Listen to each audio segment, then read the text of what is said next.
Breaking news for every Social Security recipient watching this right now. Congress just made a last-minute move that could change everything about a widely discussed $2,000 payment plan.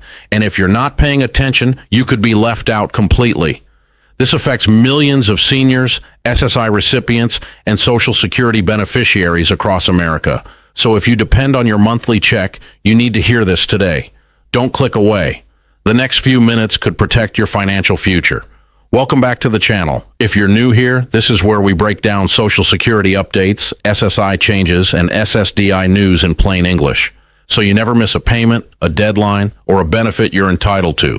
We're here to protect your income, we're here to give you clarity, and we're here to make sure you're never caught off guard by Washington's last-minute decisions. If that sounds like something you need, hit that subscribe button right now and turn on notifications, because when Congress makes moves like this, you'll be the first to know, and you'll know exactly what to do. Now let's get into what just happened, why it matters, and what you need to do to make sure you're not left out. What just happened? Okay, so here's the situation. Over the past few weeks, there's been a lot of talk about a proposed $2,000 payment that's been called Trump's dividend. Some people have been calling it a stimulus check. Others have been calling it a Social Security bonus, and millions of Americans, especially seniors and people on fixed incomes, have been waiting to see if this money is real. But here's what you need to know. Congress just made a last-minute change to the proposal, and that change could determine whether you get this payment or not. Let me explain exactly what's going on. The original plan. The original idea behind this $2,000 payment was to provide direct financial relief to Americans who are struggling with rising costs. We're talking about grocery prices, utility bills, prescription drugs, and housing costs that have been climbing for years. The proposal was designed to help Social Security recipients, SSI beneficiaries, SSDI recipients, veterans, and low-income Americans who are feeling the squeeze every single month. It was supposed to be a one-time payment sent directly to eligible individuals. No application required, no complicated forms, just money deposited into your bank account or mailed as a check, similar to how the stimulus payments worked during the pandemic. And for millions of seniors living on $1,200 to $1,800 a month in Social Security, this $2,000 would have been life-changing. That's rent for some people. That's months of groceries. That's medical bills finally getting paid. So people were hopeful. People were counting on it, the last-minute change. But here's where things got complicated. Just days ago, Congress made a last-minute amendment to the proposal, and this amendment added new eligibility requirements that could leave millions of people out. Here's what changed. First, they added an income cap.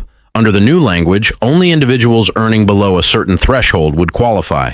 Early reports suggest that cap could be around $50,000 for individuals and $100,000 for married couples. But here's the problem.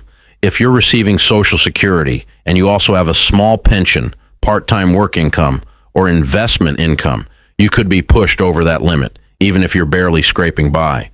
Second, they're now talking about phasing out the payment. That means if you earn just slightly above the cap, you won't get the full $2,000. You might get $1,500, you might get $1,000, or you might get nothing at all, even though you're in the same financial struggle as someone who qualifies.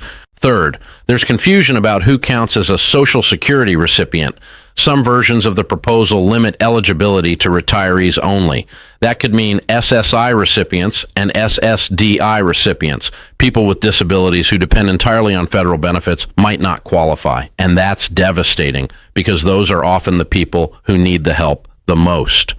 Why this is happening. So why did Congress make this change? Why now? The answer is budget concerns. Lawmakers are under pressure to reduce federal spending, and a $2,000 payment to every Social Security recipient would cost hundreds of billions of dollars. So they're trying to narrow the eligibility to save money. But here's the reality. When you narrow eligibility like this, you don't just save money. You leave people out, you create confusion, and you make it harder for the people who need help the most to actually get it. And that's exactly what's happening right now. Who gets left out?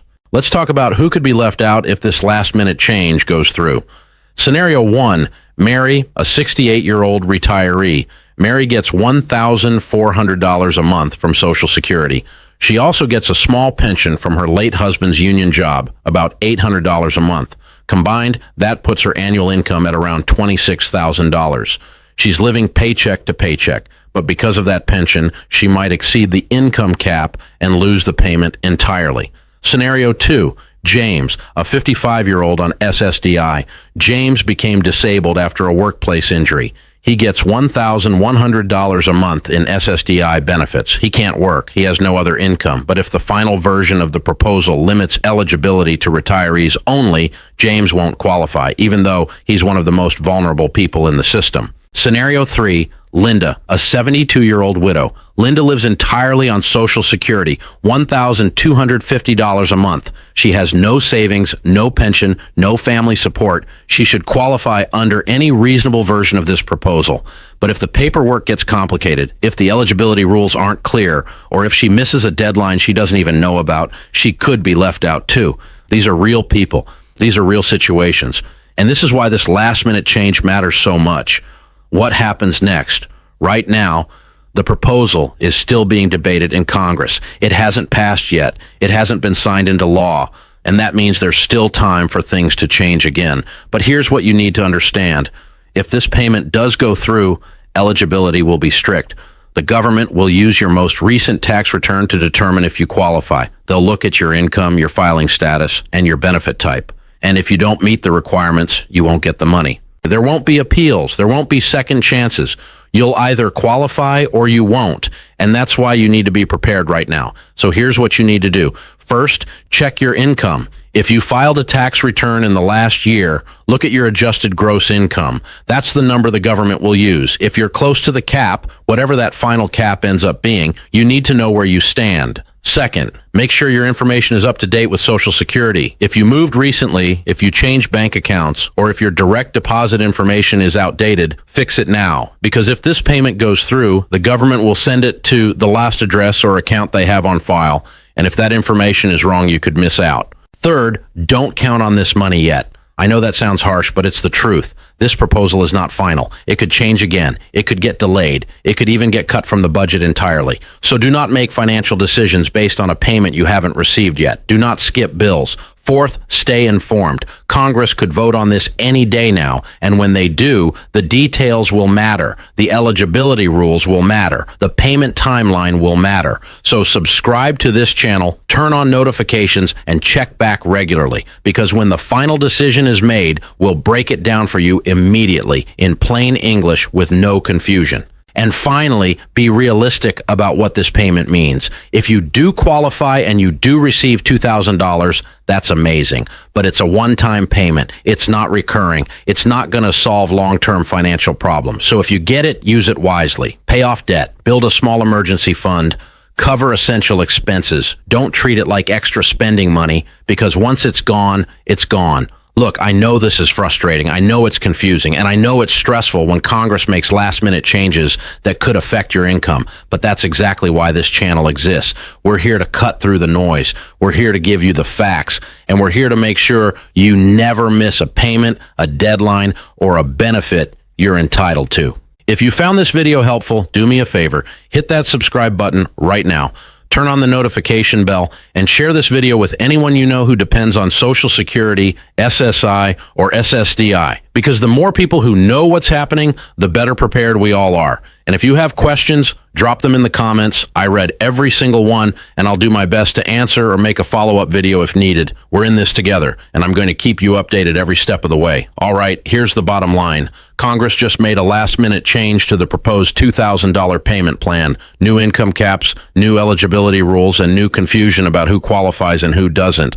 If you're a Social Security recipient, an SSI beneficiary, or someone on SSDI, you need to stay informed. You need to check your income. You need to update your information, and you need to be prepared for whatever happens next. This isn't final yet, but when it is, you'll hear it here first. Thanks for watching. Stay safe, stay informed, and I'll see you in the next update.